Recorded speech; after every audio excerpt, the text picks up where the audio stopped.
You know, when you come from northern New Brunswick, you got to work hard to make it. We've had a lot of successful politicians, journalists like myself, entertainers, singers, comedians, but this guy stands out. Now, my good pal Derek Hamilton has been a kind of a West Coast-based actor for a number of years, but some 16 years ago, he did a role in a video game that gave him international recognition, and 16 years later, ladies and gentlemen, he's still a sensation. Now, for a lot of people out there that know or don't know, one of the biggest video games in the mid-2000s was, of course, the Need for Speed Most Wanted game. Now, Need for Speed Most Wanted still remains very big, especially in the Middle East and the Asiatic core, and Derek's character and name and presentation has resonated in many ways.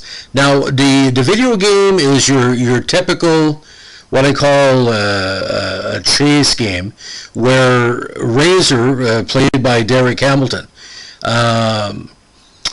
in the game, you as a lone street racer have to use your talents to rise to the top of the blacklist, comprised of 15 most elite drivers in the city of Rockport.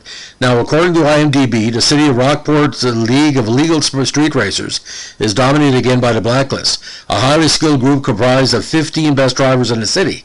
A new rival to the Rockport racing scene loses his car in a rigged race with Razor, played by Derek Hamilton, who's number 15 on the blacklist. After a close call with Sergeant Cross of the Rockport Police Department, the challenger must fight his way through the ranks of the blacklist to reach Razor, who has since used the challenger's original car to reach the top of the blacklist. Now, it's your typical mid-2000 video game, good special effects. And what's kind of ironic here, a lot of Canadians are very proud of this guy because he has great connections with Canada. Habib Zagarapur did the art direction on this game, and he's been recognized by the Academy of Motion Picture Arts and Sciences as probably one of the great originators of special effects of the modern era. He helped put together some of the speed racing scenes in Star Wars, and just tremendous presentation there.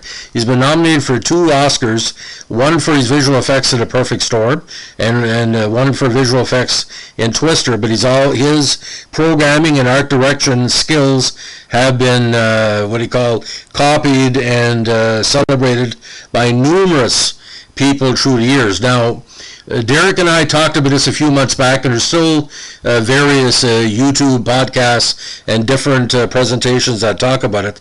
But Derek's career has been very diverse. He's pretty well what you call your typical Canadian character actor, but the majority of his roles have not been lead roles, but he played key parts in a lot of TV and episodic and big screen releases. Now, the big break for him was 2001 for a lot of people in the movie Out Cold with Zach Galifianakis. It was sort of like a buddy ski comedy, but he performed and co-wrote Rabbit, which was a big recognition in the BC film industry in 2018.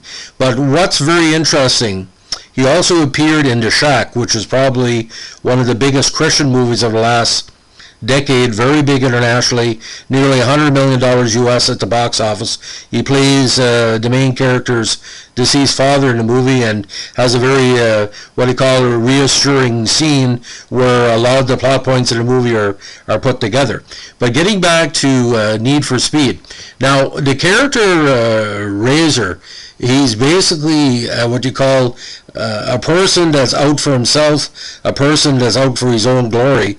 And let me tell you something, Derek being a character actor he is, brought a lot of effort and a lot of presentation to the role. Like you said, he is in a video game, but back in the 2000s into the 2010s, actors of all ilks, all parts of the world, were acting their heart out in video games, and for a lot of people, Razor is Derek's most important role for that style of the bad boy that he has played many times in the past.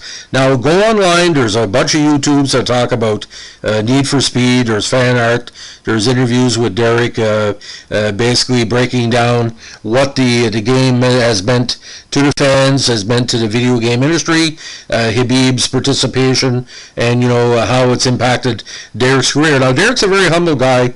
He's a stonemason by trade in BC. He's a contractor in that genre, and he always told me, he said, acting is great, but he said when the recognition comes, he said he's glad that people enjoy what he does, but he's not a person to basically think he's only one of the characters he's played. But I've seen the videos that have been done on Derek and discussing the Razor role. It's quite amazing. Like I said, it's an underground sensation. Now, there's always talks there's going to be sequels or tributes or whatever. I hope so. So if you're a video game fan of the mid-2000s or played Need for Speed Most Wanted, like I said, this podcast is dedicated to you, and Derek's has told me several times he's honored that he had a chance to work with such an acclaimed team of people that put together such a production, and Khabib Zaghari-Rapport has worked with Derek since then, and Khabib, my God, what a talented guy to put together all the special effects. And if you look at the latest Blade Runner that came out, I know when he won an Oscar, he thanked Khabib for his efforts in that industry. It's amazing when talent get together. But the Middle East, Asia core, mostly people that English as a first or second language, they're crazy about Need for Speed Most Wanted, and you'll see it when you look at these podcasts. So this is a little bit of background of the importance of roles of actors in Canada in all genres, voiceovers, video games, because an actor is more than just an actor in Canada. You have to do multiple roles to be, not say relevant, but to keep your career going. It could be bit parts, it could be leads, it could be voice work. You look at all the great animation studios in Canadian history. But Need for Speed Most Wanted, if you like it. If you don't, dislike Razor. If you want to beat Razor, you got to beat Razor in the game. I would suggest if you've never played the game before, you're a fan of video games, pick up a copy. I think it's still out there someplace, either used or, you can acquire it. It's an amazing ride, no pun intended. Thanks for listening. Bye.